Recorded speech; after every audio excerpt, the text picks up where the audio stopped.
Our next speaker this afternoon is Dr. John Perry. This is his second presentation at the summit. Dr. Perry is a graduate of Dartmouth College with a Bachelor of Arts in Sociology.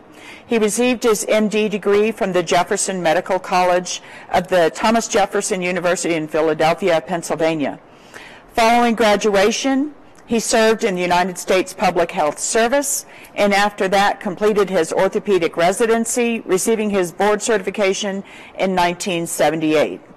He maintains a clinical practice in Chester County, Pennsylvania, and has a robust medical legal practice in Florida and Pennsylvania.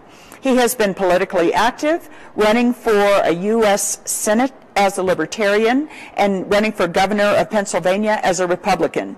He is author of a scientific analysis of the U.S. healthcare system, as well as a book entitled The Freedom Plan, An American Answer to Healthcare Reform, and I do have copies of that book for anybody who's interested. Dr. Perry?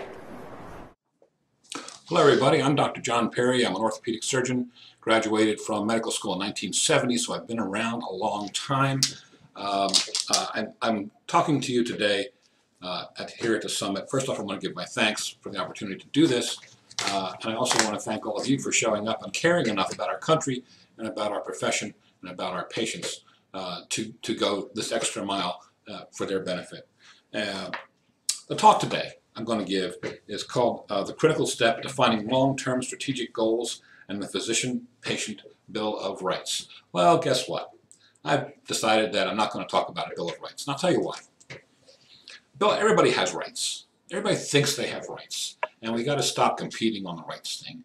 And actually, I've been inspired by another work, which I will tell you about later. The importance of having an end game cannot be overstated.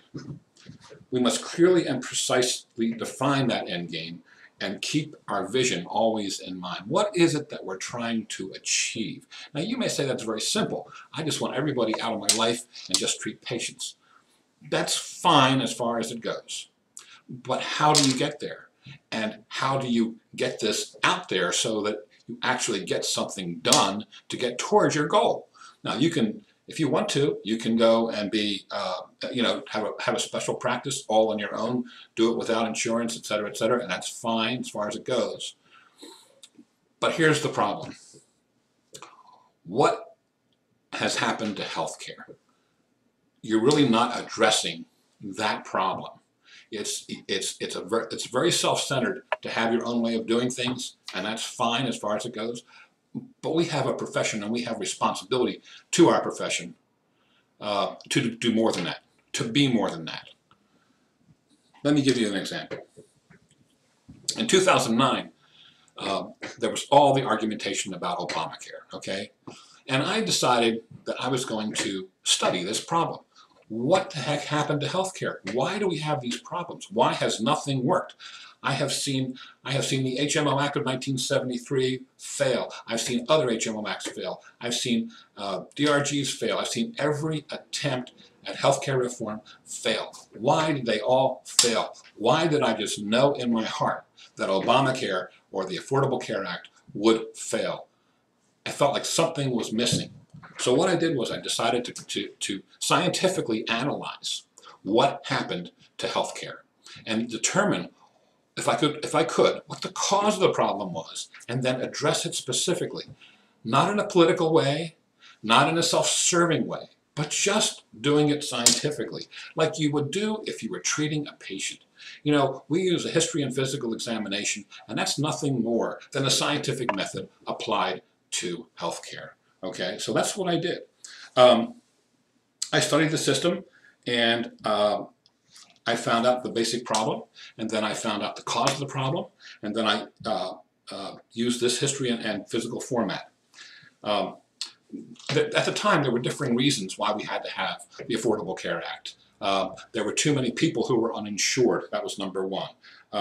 There was a problem with the Americans don't live as long as people in other countries, and we had a higher neonatal mortality than other countries. And there was the assertion that maybe our healthcare wasn't that great and could be improved by healthcare reform. The third thing was healthcare costs were too high. And per capita, that's correct.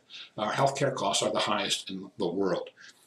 My analysis came up with the conclusion, and by the way, it's in this book called The Freedom Plan, An American Answer to Healthcare Reform. It's available to you. I had Judith Thompson bring a number of copies there to the meeting, and it's available to you if you would like to either purchase it, and if you don't want to purchase it, I'll tell you what, you can just take it, okay? But Judith is there, hopefully, or somebody's there that will give it to you. But it's important that you know the facts that are in this book so that you can defend where you stand and where you want to go. At any rate, what I found was the number one problem from which all other problems emanate was high healthcare costs.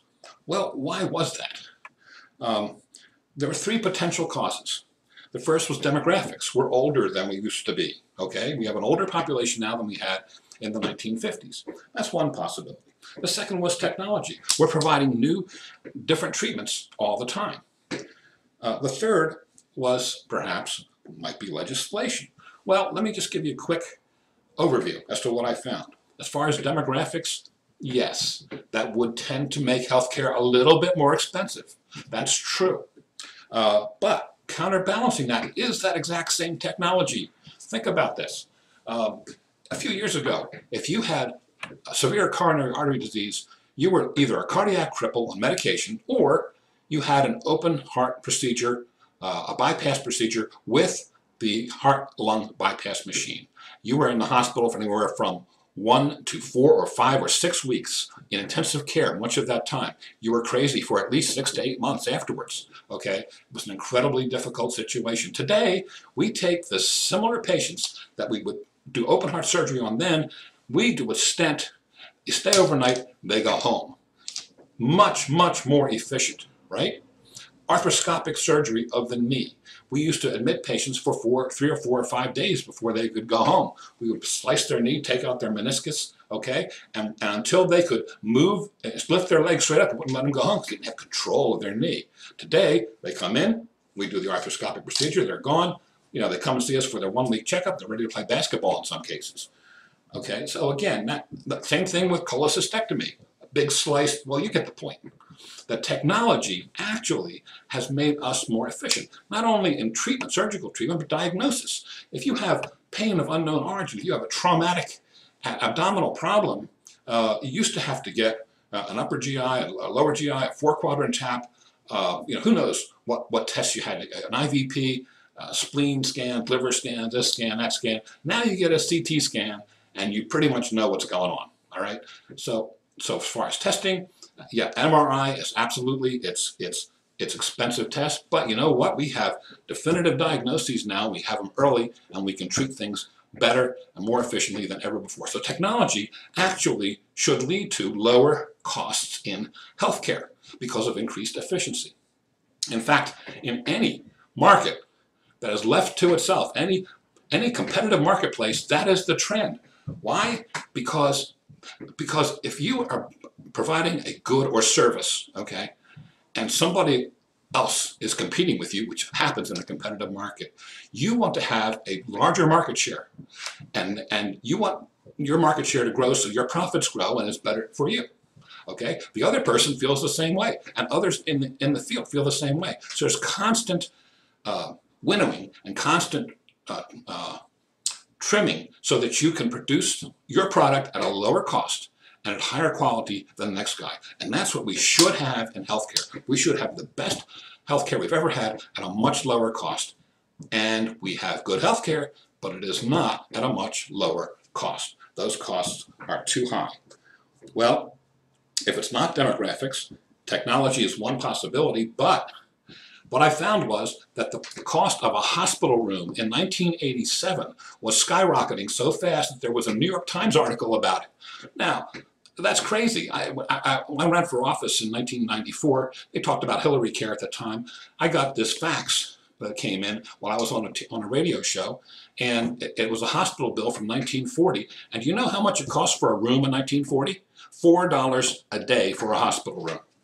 By 1994, given inflation, that would have been a $42.88 room, okay? Instead, it was nearly $300 by 1987 and was well above $1,000 by 1994 for many hospital rooms in the country. So clearly that's not technology, that's a simple room, that's healthcare inflation, pure and simple. So what I found was that the problem was that there was interventions in the marketplace that caused the problem, and I'm sure that is not a tremendously surprising thing for you. I want to just show you this little graph. Okay, this is a graph that shows the number of administrators since 1970 versus the number of physicians. Many of you have seen this, and I'll just give this to you. The white portion at the top is administrators, 3,000% increase versus a 200% increase since 1970. Now, the population of the U.S. is up about 50% from 1970 until today. So having 200% increase in physicians is not really that big a deal. Having a 3,000% increase in administrators is a great deal. Now, this was put out by the Bureau of Labor Statistics and Himmelstein and Wohlhandler analysis, their analysis. Who are Himmelstein and Wohlhandler? They are actually advocates for a single payer system. They're showing how inefficient our system is and how they're going to make it better by making it one payer from the government. That's their bias. And they came up with this, which is excellent for anybody that wants to give, to really understand free market medicine, actually. In addition, studies showed that from 1965 back, all the way back as far as we kept records, through the 50s at least, health care costs kept pace with general inflation. In 1966, they began to deviate. This became something of a problem. In 1973, the Congress passed the HMO Act of that year, and the idea was to make every business that offered health insurance, make them give an HMO as one of the alternatives. And the thinking was that they would help keep healthcare costs down that way. But they didn't. That did not keep healthcare costs down. So why didn't it keep healthcare costs down? Well, the answer is in a study that was performed by the RAND Corporation. RAND stands for Research and Development. It's a think tank from the around the capital area near Washington, D.C. And RAND took 2,750 families and 7,700 individuals, all under 65, and divided them into 5 groups. They had varying levels of cost sharing. That would be things like co-pays and that kind of thing. And varying amounts of coverage. And here's what they found. They found, among other things, the broader the coverage, the more expensive the health care, with no change, no significant change in the health of the population. So the more you broaden coverage, the more you cover more and more testing, the more you cover more and more clinical evaluations, etc., in addition to surgeries and so forth, the broader the coverage, the greater the cost to the system, but with no demonstrable difference in health. Now, one of the things they found was even a tiny copay really cut down the amount of abuse in the system, more or less, because what's happening? Well, when you have coverage, the insurance is paying for it, it's someone else's money, and you aren't careful with it, your doctor's not careful with it, the hospital's not careful with it, nobody seems to care, and therefore you get more and more tests, and more surgery, more and more visits, and so on and so forth. You also have the lawyers waiting in the wings. So there's lots of reasons why the healthcare costs skyrocket when you have greater coverage. Spending other people's money is always done with less care than spending your own money. Almost always, anyway. All right, but anyway, the RAND insurance experiment found this, and you look at what happened when Medicare came in. Medicare Part A was hospitalization. You know, prior to that, you had Blue Cross Blue Shield. That was Blue Cross. That was pretty much coverage. Blue Shield was in its infancy, I think. The main thing was that the coverage wasn't nearly as great for Blue Cross as it was for Medicare. Medicare had Part B come in almost right away, which covered outpatient visits. All right. We have since broadened that to Part D and so forth to cover prescriptions, etc. So we broadened the coverage there, and the HMO did the same thing. The way they organized this was not like they organized the Kaiser Permanente group, for instance, their HMO. It was completely different from that, where they had physicians who were employed, and it was a closed system. No, this was completely different. They called it the same thing, but it wasn't, and it didn't work. And it didn't work because, in part at least, or in great part, it broadened coverage, and people had more coverage. They went to the doctor more often, and they had more testing, more treatments, more surgery, etc. So, what do we do about this? Well, I discovered that not only did we have a problem with other people's money being spent with insurance coverage, but we also had a problem with employer-provided insurance. Here we have a situation where individuals work for an employer, okay, and the employer provides them insurance, so they consider this almost like an entitlement, okay? So you have the Medicare entitlement, you have the Medicaid entitlement, and then you have the employer entitlement. And so once again, at the time, it was like, hey, I work for this guy, I work for this company, I can go to the doctor. Oh, I'm not so sure it's that important. Maybe I'll just go check, or maybe whatever. And so you end up going to the doctor more often. And the doctors, of course, will see you without any thought as to how often they're seeing you, how much they're costing you. Like in orthopedics, sometimes I'll give a patient a choice. I'll say, look, you got arthritis of your knee, right? You can have an injection, or you can have physical therapy. Which would you like? Do you have a preference? And they'll say, I think I'd like physical therapy because you ain't going to stick no needle in my knee. Okay. Well, the problem is this. That needle in the knee is maybe $100, okay? The physical therapy is going to cost $1,500 a month at least. And that's to the system. But there's no reason why that individual should agree to a needle in the knee. But if I told them there was a difference in the price and they were going to have to pay out of their pocket, guess which one they would choose? Likely they would choose to get the injection, which is better anyway in most cases. Anyway, so I'm going to introduce something to you now called Occam's Razor. William of Occam was a friar, and he was also a philosopher, and he came up with this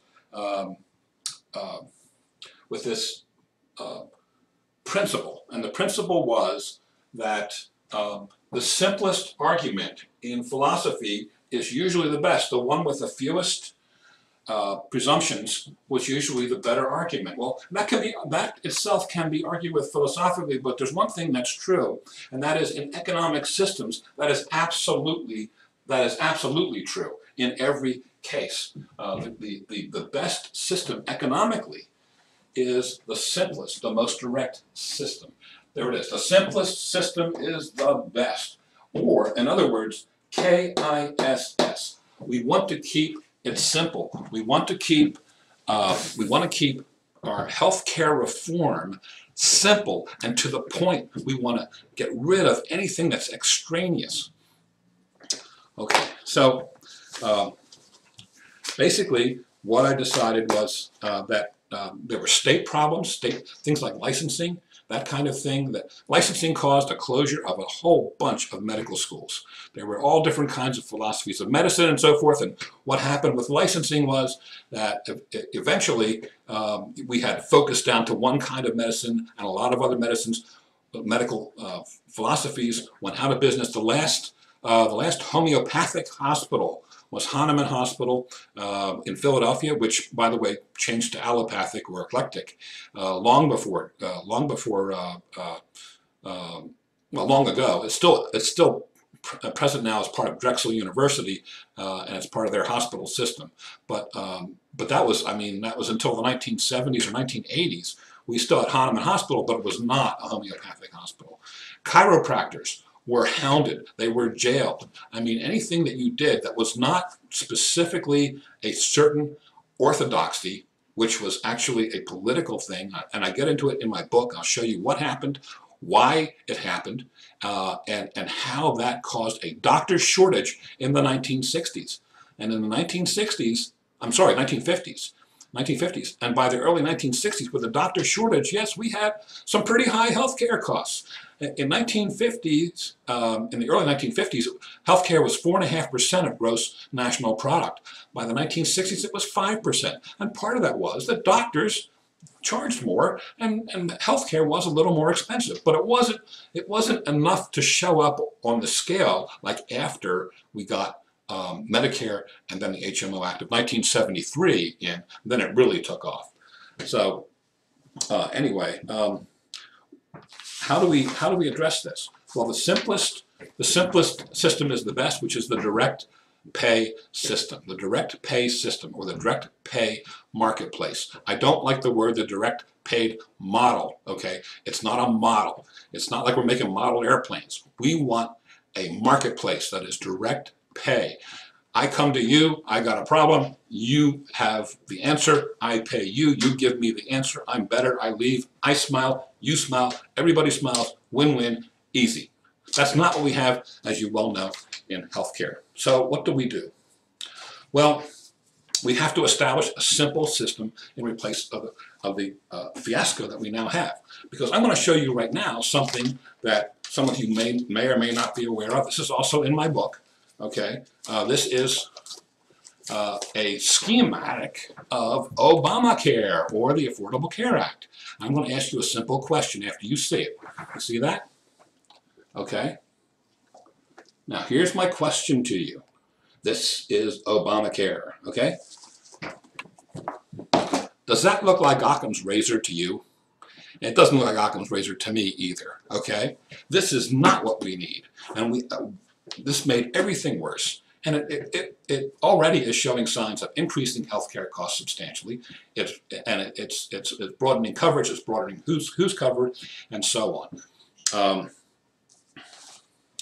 So let me just give you the federal program, because I think for the sake of this, I'm running out of time, and for the sake of this talk, the federal program is probably all I'm going to be able to cover for you, not the state program, which actually is more involved. The federal program is very, very powerful.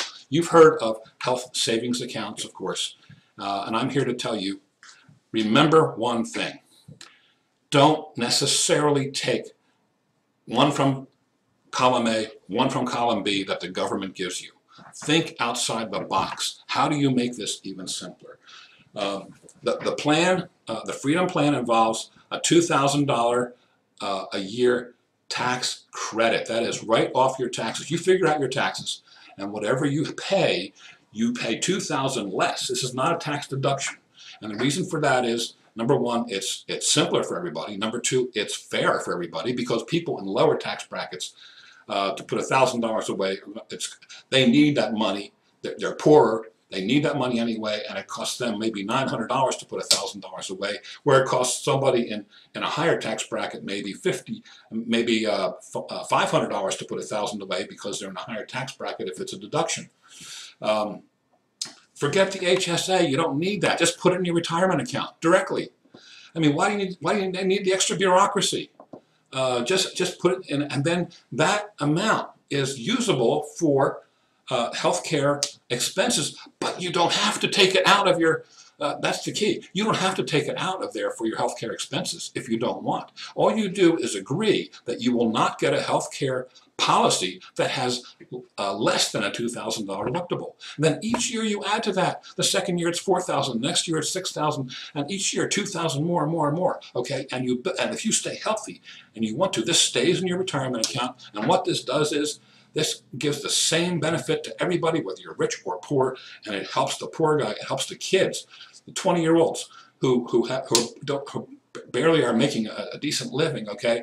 They can put money away for this, and they're probably not going to use their health care, and that's going to compound, and they're going to put it away every single year, and they're going to end up really in good shape as time goes on. But the most important thing is they've got coverage now, and they're involved in negotiating and bringing health care costs down. The second thing, decouple health insurance from employers. When you have this situation, what should happen is that the employers, over a 3-year period, I believe, should have their tax deductibility for the health insurance that they're providing phased out.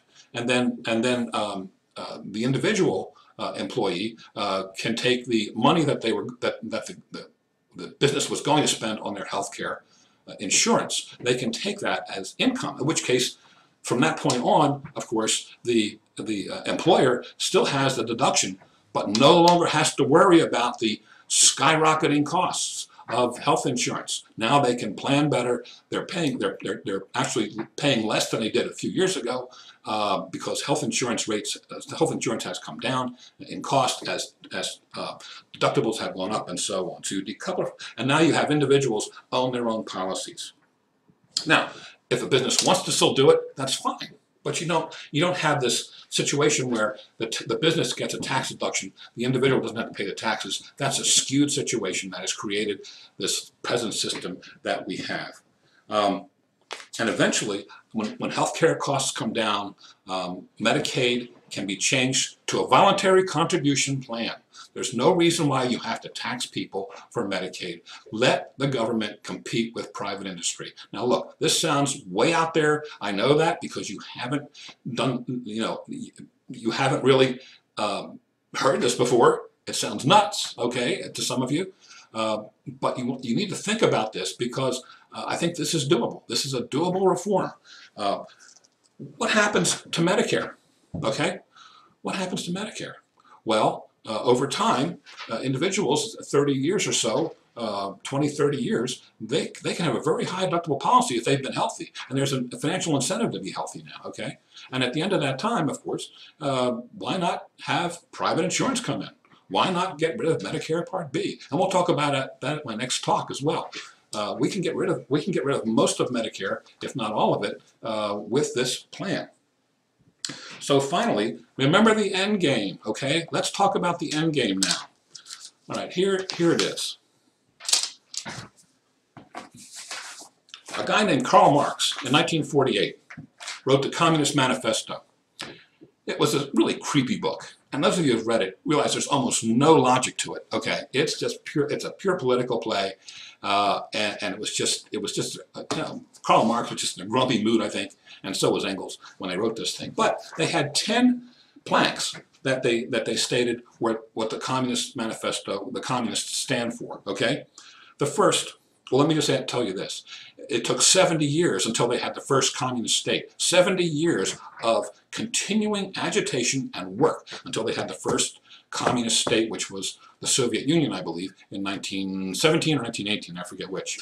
Okay, but listen to what he wanted that wasn't around all that much in those days. He wanted a heavy, progressive, graduated income tax. Sound familiar? He wanted the abolition of all rights of inheritance. How about the inheritance tax, which can be huge? How about centralization of credit in the hands of the state by means of a national bank with state capital and exclusive monopoly? How about the Federal Reserve? Okay. How about free education for all children in public schools?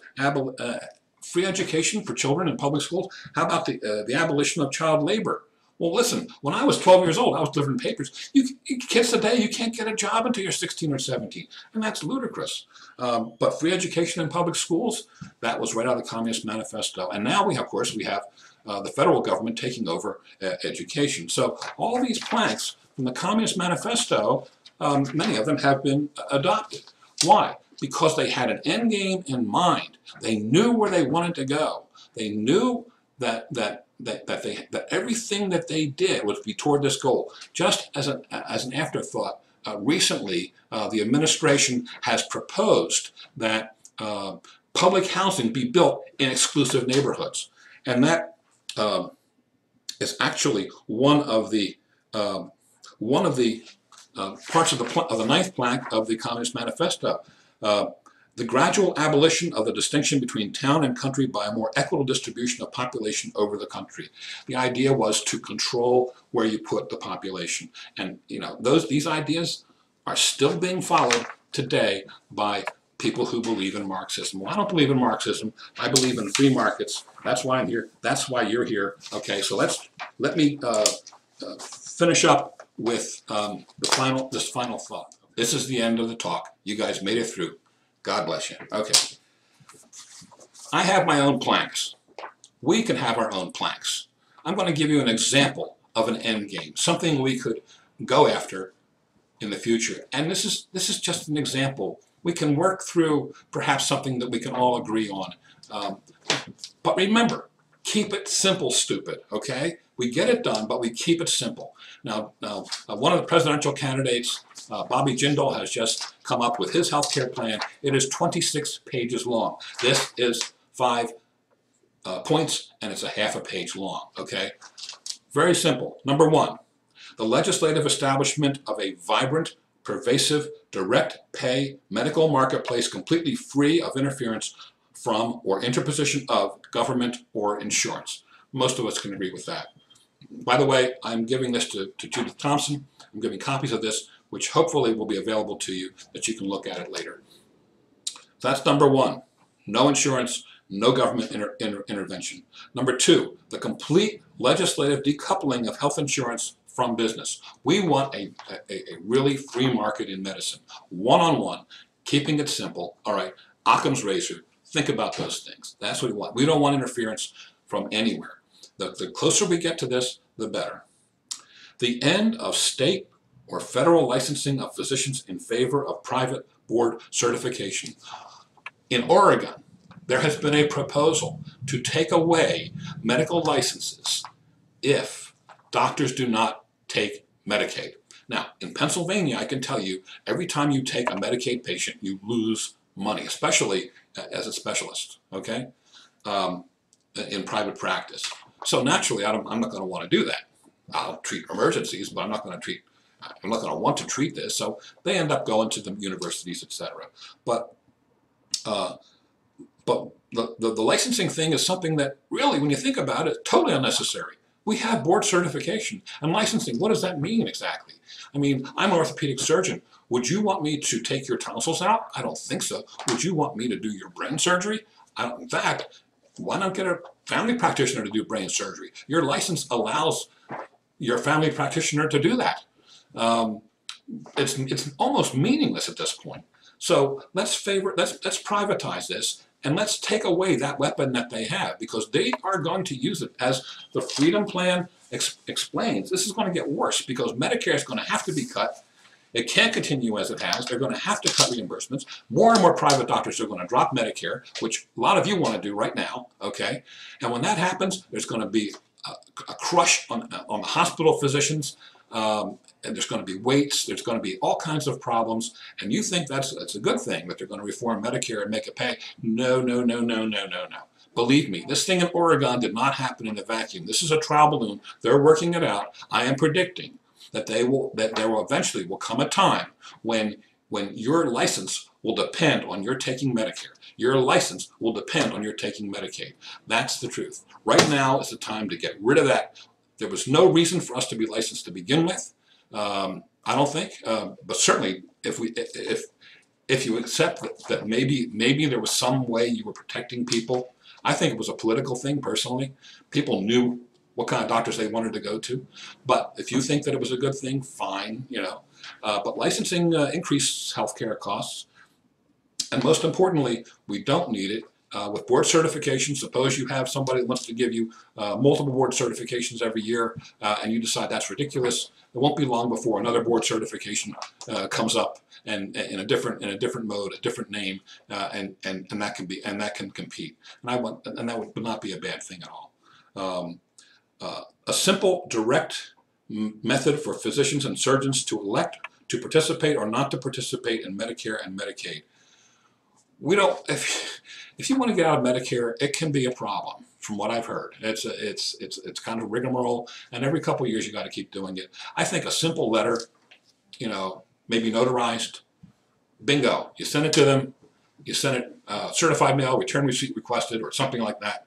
And then once you have that, you know, maybe legislate that, you know, 3 weeks after that, you no longer take Medicare. And that's the end of it. They don't bother you anymore. They don't come at you anymore. It's over until you decide if you want to go back and take Medicare again.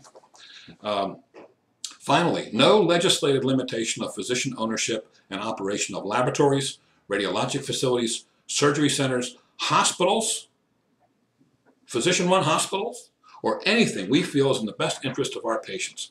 There is no reason why we should not be able to give whatever we want as far as services to our patients. And I think this is something we hold out for. And if you wanted an idea as to the kinds of ways that we can get what we want to get to, that would be a subject for another talk. That would be more tactics. This is the strategic idea of where we want to go as an endpoint, and then the tactics come later. And I'd be happy to entertain that or discuss this with any of you that would like to do that at some point. But right now, I think it's time to close. I'm over, and I appreciate your attention, and I hope you enjoyed the talk, and hopefully you'll enjoy my other talk as well. And again, I look forward to any feedback that you have. I know that some of these ideas are hard, but I ask you to give them a fair hearing, and I'll be happy to explain them further. Alrighty, thank you, and goodbye. Hi, Jack. Judy here. Can you hear me? Hi, Judy. Good to hear your voice. I'm sorry I messed up on the other side of the talk. I screwed up with the connection. I apologize. Well, good to be able to talk to you. Yeah, if you did, I'm not aware. Hey, I do want to tell you, yes, I do have the books, and I will exchange them either for money or a smile. Whatever works is fine. We'd love to get your message out. Thank you very much for your passion, for the work that you've put into this, for the information that is made available to those of us who need to learn about where we are and our options for where we're headed. To my left is Dr. Craviotto, who I believe you spoke with yesterday or Monday when you first presented, and Dr. Lisa Chu has joined us. We're going to begin with a question from Dr. Craviotto. Hey, Jack, Dan Craviotto here. We lost you on our video on our monitor up front, but we can certainly hear your audio. So thank you for being here again. Hey, I have a question for you with regards to HSAs. And I understand what you're saying. The government would put in $2,000 a year when you're born, but currently I have an HSA, and the premium is very, very expensive. Is that because of the system we are currently in? And with your ideas, would those premium prices go down with your kind of idea? Could you speak to that a little bit? I don't know why your premium is expensive exactly, but I wanted to just, before I answer that question, about why I prefer to do it not as an HSA but as directly into a retirement account. I want to just quickly clarify a point. On Tuesday, I was asked about a safety net. Now, I get an answer, but there's so many things went through my mind at one time that sometimes I'm not very communicative, if you know what I mean. So, but briefly, just about the safety net thing. The idea behind the safety net that I hear all the time is that the government is the safety net. But I think we can take a step back and say, what should be our goal? Well, what is government? You know, if I were to ask you all what your definition of government is, or what the dictionary's definition of government is, I'm not going to put you on the spot, okay? Most of you would probably have a little bit of trouble getting that into words. But I'll give you the definition of government according to the dictionary, all right? Government is control, restraint, direction, and regulation. Control, restraint, direction, and regulation. So you have a governor on a bus, can't go fast, so forth and so on. That's what government is. So it doesn't really produce anything. It controls, restrains, directs, and regulates. And it provides order for the society.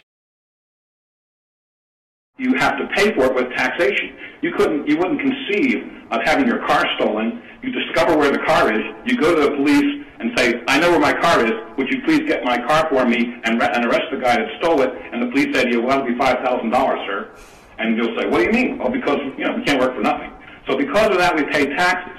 When you pay taxes, you are outside of a competitive marketplace, and therefore you tend toward monopoly, which is what government does, and inefficiency, which is why the single-payer system is not going to be nearly as efficient as people who propose it say it's going to be. But also, as far as the safety net thing, that should be private. We should be working towards that being private, getting the government out of the safety net business. But I'm not a fanatic about it. Here's what I would say. I'd say we start where we are, and we would when prices and costs come down, as they will if you were to adopt these changes, they absolutely will.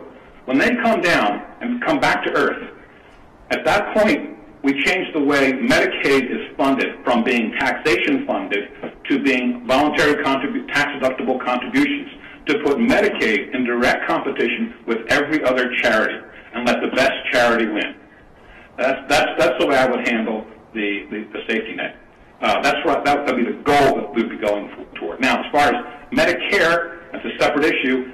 If you follow the Freedom Plan, when people hit age 65, they're going to have, a lot of people are going to have $30,000, $40,000, $50,000 deductible policies. Okay, most people don't spend a whole lot of money in their lifetime. The ones we see the all sick ones all the time, but most people don't spend that amount, and many people don't spend that amount in their whole life. When they do spend it, it's in the last couple of years in most cases.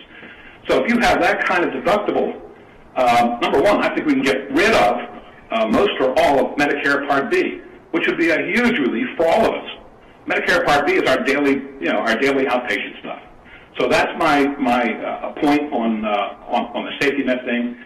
We could take a look at Medicare Part A as time would go on. But I think within 10 to 15 years of passage of something like the Freedom Plan, like what I have here, you could have Medicare Part B. At least we'd be talking about phasing it out for most people.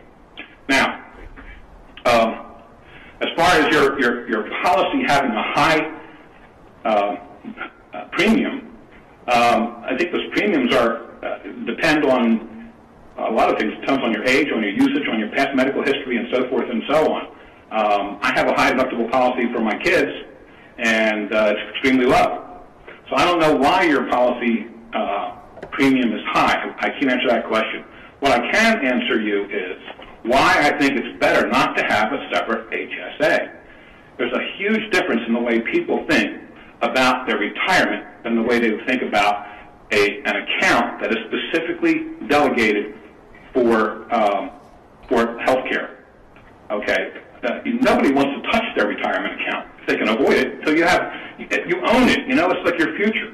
And so I think putting it directly into the retirement account, and then for bona fide expenses, you could take it out, and you would just keep records like you do for every other expense that you take out if you are audited. Very simple. You don't need a whole separate policy. You don't need a whole separate account. You don't need a whole separate bureaucracy. Occams Razor, keep it stupid and simple. All right? That's the answer to my question. Thank you. I'm sorry.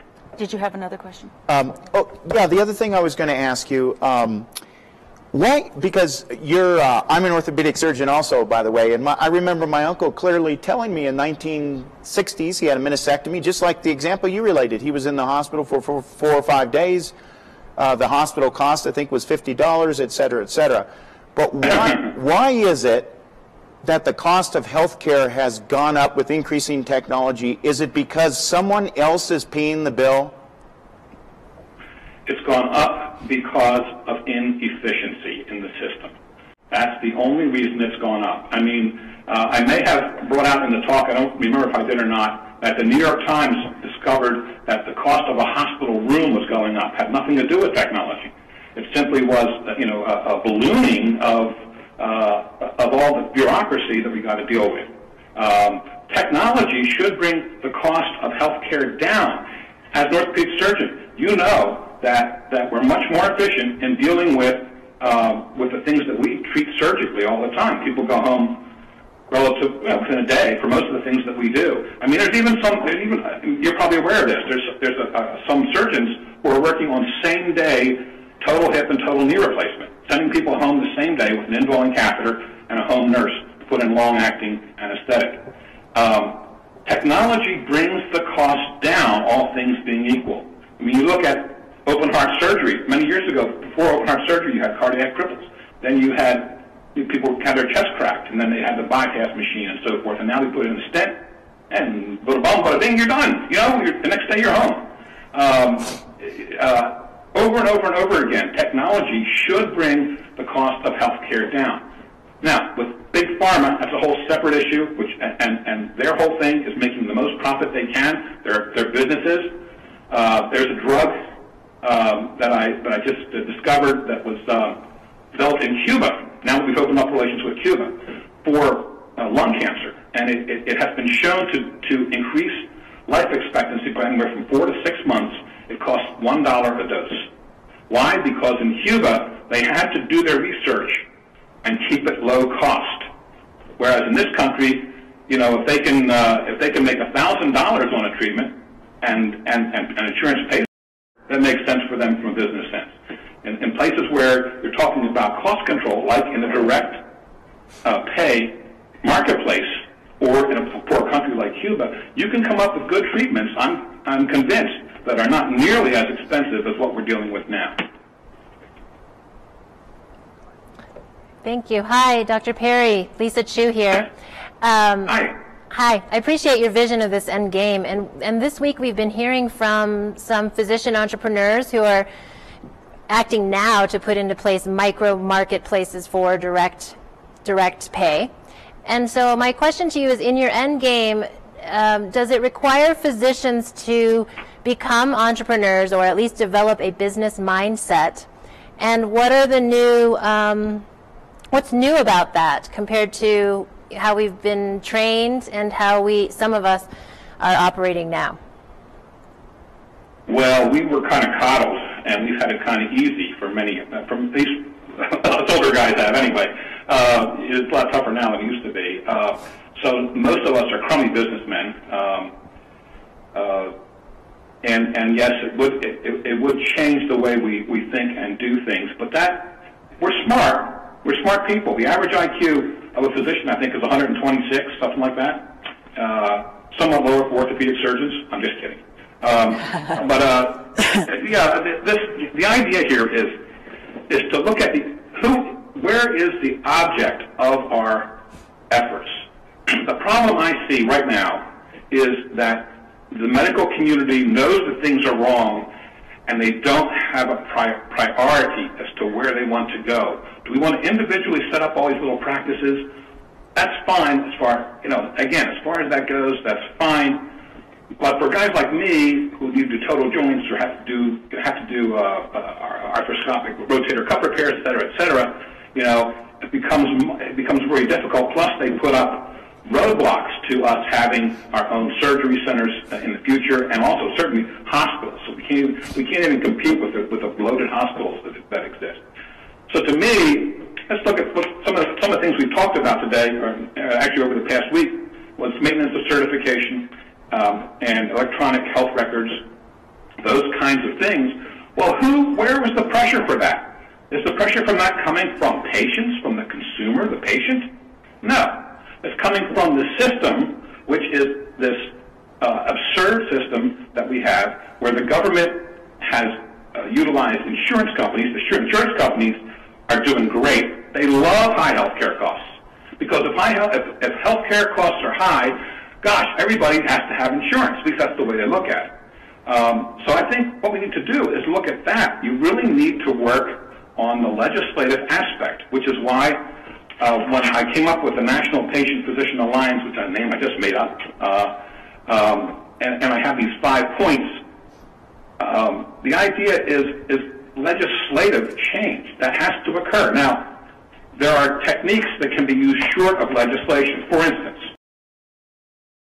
other avenues might include the courts. For instance, I don't think doctors should put up with the fact that we should have federal state licensing if we don't think that it really serves a purpose. It will save the states money, and I think with board certification, I think we might be able to fight that in a court.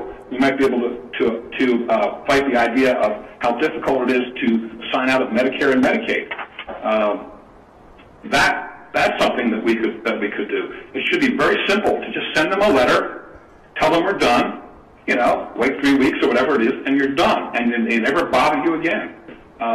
We shouldn't be having to put up with filling out all these forms and all this other stuff they have to do. So there's some things we could do at the legislative level. There's some things we can do at the legislative level, which would be more in keeping with some of the other speakers, including the things like the PACs and all that. But also, I can't emphasize this enough. I have a congressman just got elected. His number one thing that he is most concerned about, he wants to make his name on attacking entitlements. Well, what are the three biggest entitlements? Social Security, Medicare, and Medicaid, okay? So I saw him at a meeting. I'm politically involved. And I said, you know, I've got a plan that will help all three of those, big time. And he said, well, you know, if you develop a medication that forestalls Alzheimer's for 5 years, that saves a lot of money. Well, you know, Big Pharma's got a hold of him already, okay? But anyway, I explained to him how the Freedom Plan would help with Social Security because it would increase the savings of everybody, including especially young people and people who maybe don't make as much money, and would be allowed to compound over a period of time. I explained to him about how Medicaid could eventually be changed once prices come down, and Medicare, how that can be helped as well, just like I told you. So if you can dovetail this with their goal, their specific career goal, that really helps. And having the relationship is critical. I spent half an hour with him a month and a half ago. He asked to see me again on vacation when he's on his break in August, and I have an appointment. He has gotten in touch with me to have an appointment again with him. So having those one-on-one relationships and discussing things with them is also very helpful. And then, of course, you have other things like if there are ways you can get free publicity by actually doing newsworthy events, rallies, and so forth. And then, of course, you work within the political system. There's lots of things that you can do. You don't have to reinvent the wheel. These things are tried and true. They're techniques that are known throughout the political system. Our problem is just adopting them, getting people that know what they're doing, adopting these techniques, and then implementing them. Thank you. So, that sound understandable to you? Yes. Okay. Dr. Perry, I don't think that I have a copy of your National Patient Physician Alliance, so please forward that to me. And do we have your permission to make that public once we get it? Oh, yeah. I mean, certainly. I thought I had sent that to several people. Well, you may have, and I don't mind to double check, but send it again so that we can get it out. 3.5 minutes, and I want to ask you, I read through your health plan, and I thought it made a lot of sense, and tell us about what kind of obstacles you're coming up against. The obstacles, I think the biggest single obstacle is inertia. I think that's the number one thing. People are very interested. I mean, people in my office have been buying my book a lot. When they're exposed to it, they like the idea. They come back and talk to me, but then they don't do anything. You know, so how do you get people to do something about it? And I think that's the number one thing. Having gotten in touch with some of you folks in the past has been helpful.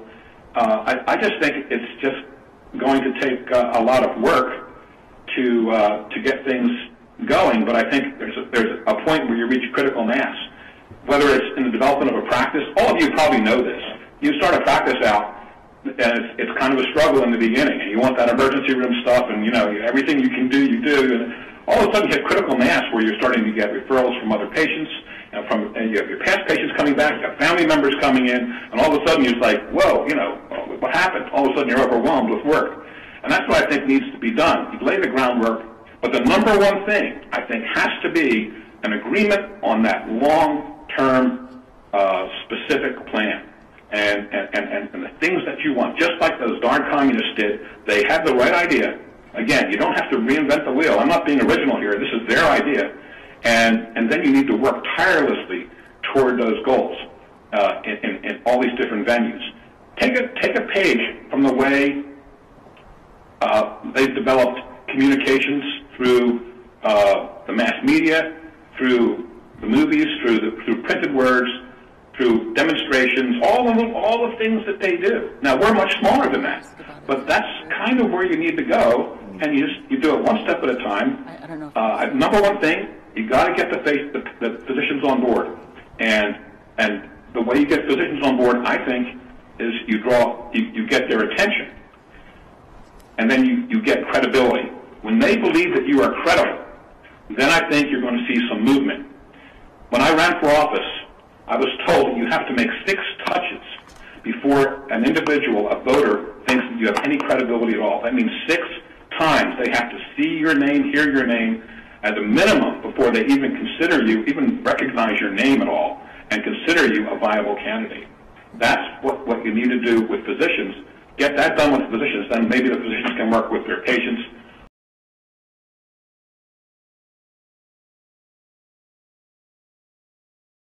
Kind of a broad plan.